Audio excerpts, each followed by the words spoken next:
Today's review will be of the Allan ESV1 in black Highland Goatskin. You're looking at the box right now. I'll move it out of the way to reveal a Bible stack that I've prepared just for the purposes of comparison, so you can see the difference in size. At the bottom you have the Cambridge Interlinear Bible, which is roughly the same size as the Skylar Canterbury. This is the Westminster Reference Bible from the Trinitarian Bible Society. This is the book we'll be reviewing today, the Allan ESV1. It's roughly the same size as the ones at Westminster. And at the top you have the Allan 6C, that's a King James Version, Oxford Brevier Clarendon. Okay, I'll show you the side angle so you can see them, how they differ in width.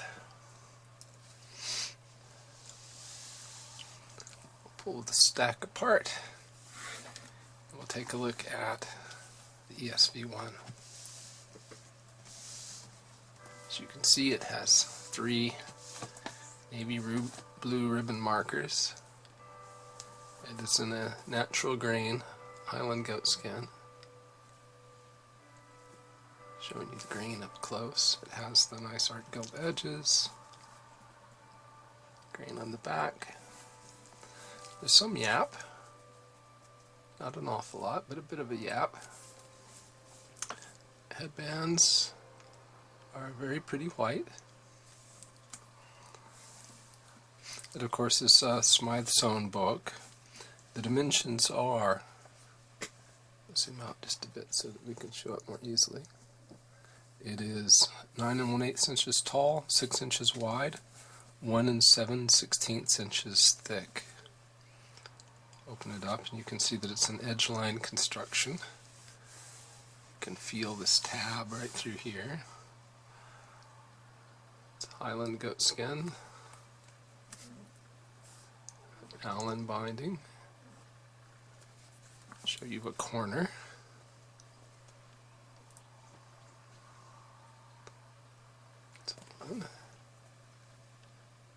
There's another. Very pretty corners in this book. A couple of pages of heavy paper here, 3, and then the page before the title page, and the title page, English Standard Version. This is an Anglicized edition, and it's printed by Collins, or printed for Collins, as we'll see in a minute. This back here shows you that there is considerable show-through of this paper. I measured the sheet thickness to be 41.7 microns, or micrometers, and so that gives me an estimated paper weight of 38 GSM, but I think my estimate must be a bit high here, or it's simply not very opaque paper. Collins division of HarperCollins, published in Great Britain, first published in 2002. It has 2007 Crossway copyright, and it is the 2007 printing of the English Standard Version. And they mentioned that Collins uses paper that's natural, renewable, and recyclable, printed and bound in amity. And to my understanding, amity means Amity Printing or Amity Press in the People's Republic of China. So it's a Chinese printed Bible. Don't see anything else here that I want to show you. Then the contents. The contents should be familiar to anybody who's seen the ESV. It's essentially the same contents that are in this book. This is an ESV that I bought in 2001, right after it was published, or that time frame. It's essentially the same ESV Classic Reference Bible that's been out for 17 years now. I'll give you a list of the books in alphabetical order and a preface. Let's look at the paper just a minute. Let's see, we'll see if we can show you what little sheen there is. There is very, very little in this paper. The paper is quite good. from that perspective. It's a very much a flat or matte finish, not much luster at all. I've looked through it, and I've looked through it for paper, for print non-uniformity, and I haven't found any at all. They give you the explanation, the features of the book, and on this page, if you look closely, you can see a line of stitching here, and then you can see the 5 lines of thread for the Smythe sewing there down in the gutter. We come to the Old Testament. Each book of the Bible starts on its own page, and it starts with a little introduction at the top. 2 columns, center column references that also include translation notes at the bottom of the page. So this is that standard classic reference Bible setup. We go to the end, and we see that just before the concordance we have a table of weights and measures, and then the concordance on the next page. If I can turn the page, it says it has 2,700 word entries, more than 14,500 scripture references. Give you the abbreviations they use for the books, and here's the concordance. It's about a 6-point font that's used here at the entries. Quite small. 3 column setup. After that, we have maps. These are the Oxford maps. They span 16 sheets. They're on a non-glossy paper. And of course, they're not printed in the gutter. It's typical for Oxfords. There are 9 maps altogether. Then we have line pages.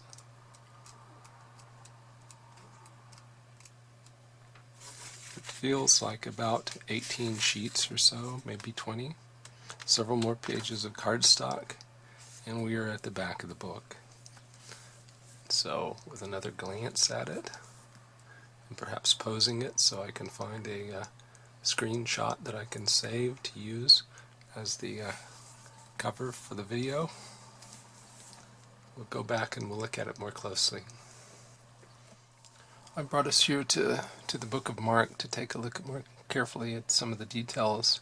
I want to show you here that the book titles are here in the upper right hand corner, and this number here, 2:8, indicates the last verse on the page. So it's a different way of doing things.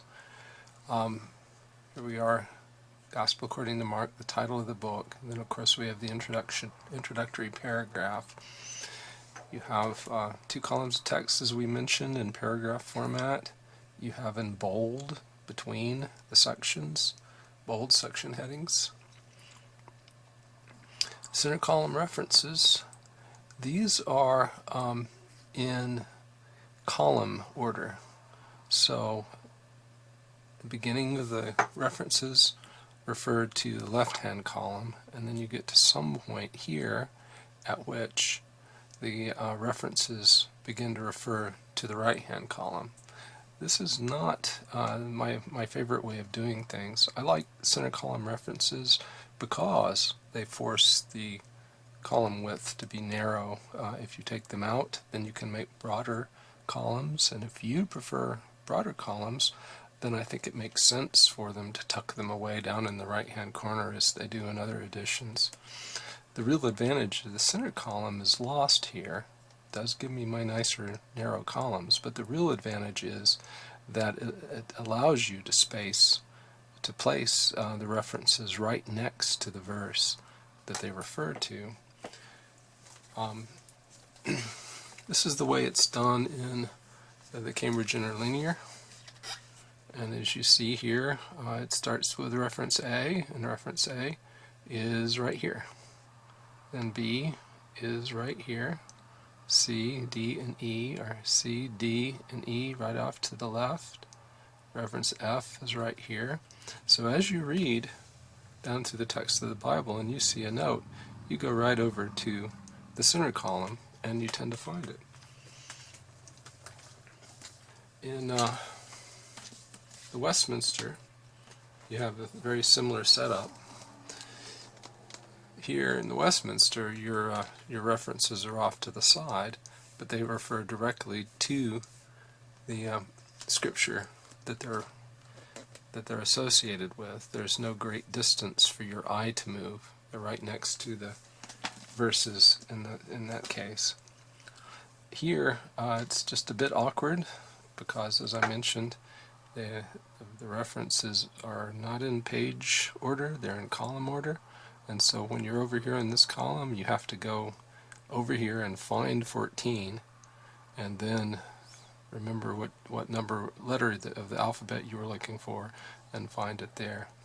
So I prefer my references in page order rather than column order like this. The columns are not too broad. They are 50 millimeters wide each, with about 38 characters per column. In the full page of the book, from top to bottom, where there are no breaks at all, you can fit 53 lines of text in there. The paper dimensions are 212 millimeters top to bottom. It is 136 millimeters wide. That's 8.35 inches tall, 5.35 inches wide. Margins are 9 millimeters up here at the top. Inner margin is as much as 10 millimeters. Towards the center of the book, it's quite a lot less than that.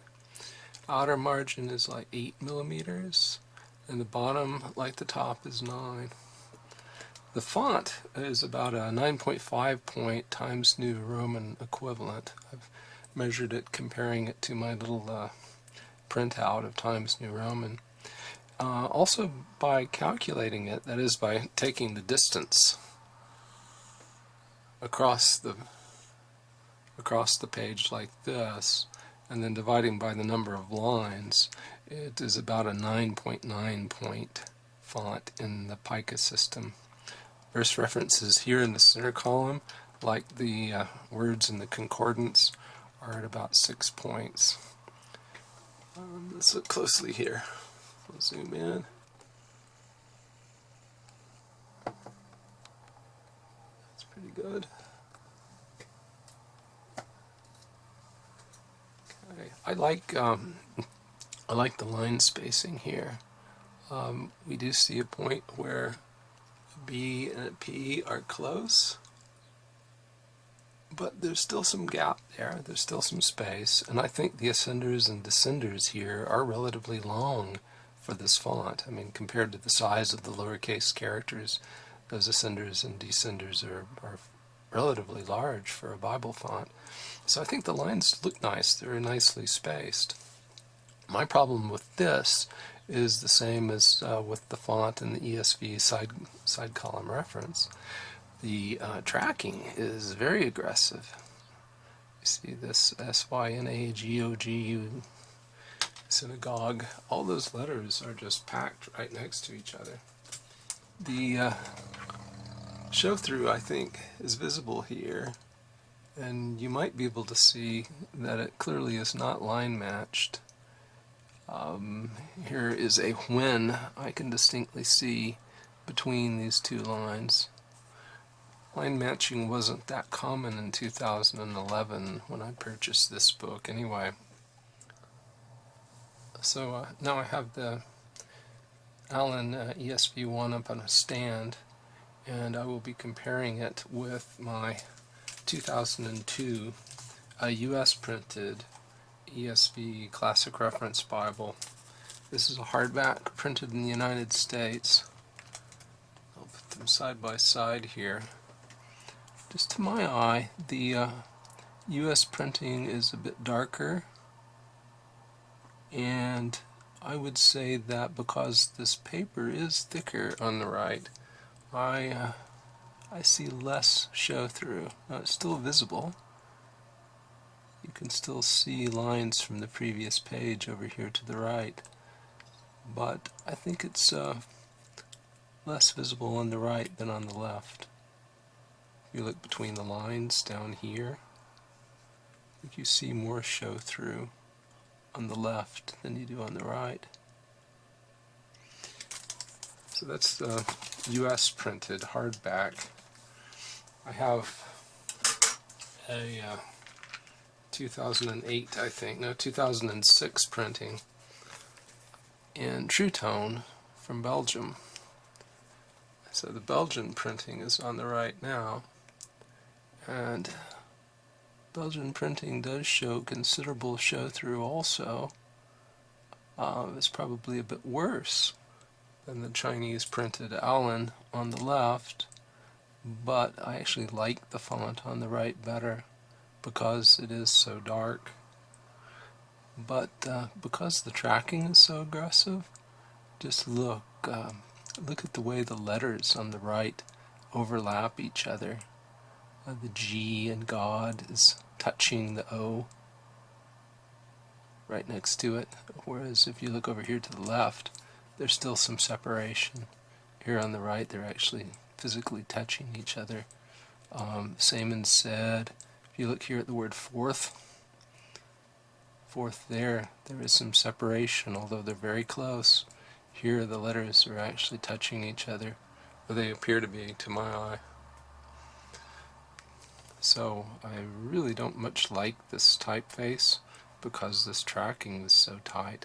I like the boldness on the right, but I don't like my characters to be merging with each other this way. It's almost like they're dissolving into each other. I want to do one other font comparison, and this is not to an ESV but to the Westminster Reference Bible, which has a very similar font to that in the ESV. I want to show the two fonts side by side, so I put the Westminster Reference on the stand, and this is the ESV beside it. And as you can see, the ESV font and the Westminster font here are very close in size. The Westminster font is darker. The ESV's font has, I think, a bit more aggressive tracking. So if you look here at the word livestock, how closely spaced those letters are. It's really quite amazing. They're close here to the left, but not quite so bad. So I think the ESV could greatly improve its font by simply adopting this one and printing it dark like that. I do like the ESV. Those of you who've seen my video on the ESV versus the RSV might recall that I made some comments about various aspects of it that I don't like. Modernization of the language versus the RSV, I think, was the major theme in that video. Even so, I do like the translation. I would improve it if I had the power in a few ways, and one of the ways would be to introduce italic type. You're looking here at Revelation 13:10, the end of the verse in the ESV, and I really think this is a good example of where italic type for translator-supplied words would be helpful. ESV here reads, "Here is a call for the endurance and faith of the saints." Now, this is the way the end of that verse looks in the Greek, and it says simply, "Here is the patience and the faith of the holy ones," or saints. This, a call for is an interpretation on the part of the translators that's not in the language, and it's not necessarily the correct interpretation. So I certainly would get rid of that. I would put that in italics, and I would use italics consistently throughout the ESV for translator-supplied words. Sometimes the English Standard Version isn't quite as precise as it could be. To demonstrate that, I've moved us to Colossians chapter 1, verse 29, where the ESV reads, "For this I toil, struggling with all his energy, that he powerfully works within me." You'll notice here that it says struggling with. More often translations say struggling according to, and I think they're better here than the ESV is, because in modern English, struggling with often means struggling against, like struggling with an addiction, struggling with the problem that you have at work. And so in modern English, this is somewhat ambiguous.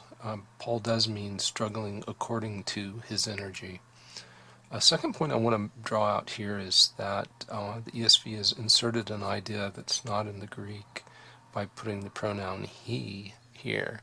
A better way of expressing that would be according to his energy that is working in me powerfully, because it doesn't say he, and in fact I believe that the participle there in the Greek is actually feminine. So this is what I would have called a liberty back in 2010-2011 time frame, when I was working on my comparison, my attempt to quantify literalness in New Testament translations. You should be seeing a graphic that talks about the translation continuum about now, and you'll see a line with numbers below it in a gray running from 0 to 10. What I did is I looked at 14 different translations and I compared them to the Greek, and I scored the translations according to how many and the severity of the exceptions that they made to the Greek. I looked at things like omitted conjunctions, replacing pronouns with proper names, or replacing he with the word dragon, as the NASB does at a certain point in the book of Revelation, changing a verb's tense without indicating that you've done so. So I didn't count against the NASB when it puts its asterisks beside past tense verbs, because the asterisk indicates to the reader that in fact it is present tense. When words are inserted without italics, those counted as liberties as well. And then providing an explanation, that would be a multi-count liberty, something like that, what's going on there in Acts 5:28, or perhaps 5:38. Make us guilty of this man's blood, for bring this man's blood upon us. The American Standard Version had the fewest number of liberties, only 114. So I assigned that the value of 1, and then I divided that 114 into the number of liberties I counted in each of the other translations, and that's how you get the translation continuum that you see there. Close to the ESV is the New King James Version and the King James Version, both of which I did not score against the critical Greek. I scored them against their own Greek, the Textus Receptus. The NASB comes next, and then right after that was the English Standard Version. ESV would have scored much better had it used italic type. In the next section we will look at a few places where the ESV is somewhat less than the literal, just as examples. Now I've taken us to Luke chapter 16, verse 8. This is the parable of the dishonest manager, as it's called here in the ESV. The master commended the dishonest manager for his shrewdness, for the sons of this world are more shrewd in dealing with their own generation than the sons of light. ESV has deleted the introductory and. Now I know that makes for cleaner reading English, but it is non-literal, and so I gave it a liberty there. It says here, for his shrewdness, when the Greek actually says because he acted shrewdly, or because he did shrewdly. And then again, later on, for the sons of this world are more shrewd in dealing with. There is no in dealing with there in the Greek. They're more shrewd in their own generation than the sons of light. As a final example, we're at 1 Peter 2:4, where the ESV reads, and as you come to him, a living stone rejected by men, but in the sight of God, chosen and precious. This phrase here, in the sight of, is not in the Greek at all. A literal reading would be what the Revised Version has here, unto whom coming, a living stone, rejected indeed of men, but with God elect, precious. So this and is also not in the Greek. Before we close the video, I wanted to show these two books that made cameo appearances here. This is the ESV in True Tone, printed in Belgium in 2006 with the darker font. It also has red letters, but you know, these red letters are not really that bad. I prefer black, but these I can almost live with. They're a dark enough color. This is the ESV hardback printed in the United States. I also showed the Westminster Reference Bible. This is a King James Bible, but with very similar layout, not layout, but footprint and size and font size to the Allan ESV1. It's a very nice Bible. ESV is a very good translation. This is wonderful Highland Goatskin. Feels very good in the hands. And if Allan begins to make these again, I certainly recommend that if you're an ESV fan that you might want to get one of these. There is also, I think they call it the NCR, the New Classic Reader, that is being printed, and that one is available now. It has a somewhat larger footprint, so it's a larger Bible, and it has a larger font. I actually would think I prefer this size. I would just prefer it to be printed in a font that doesn't have such tight tracking, such small inter-character space. Also, I think if I'm ever going to buy another ESV, it will probably be a wide margin so that I can make notes where I correct the translation in the margin. So that's it for today. I hope you enjoyed my review of the R.L. Allan ESV1 circa 2011 edition that I have here.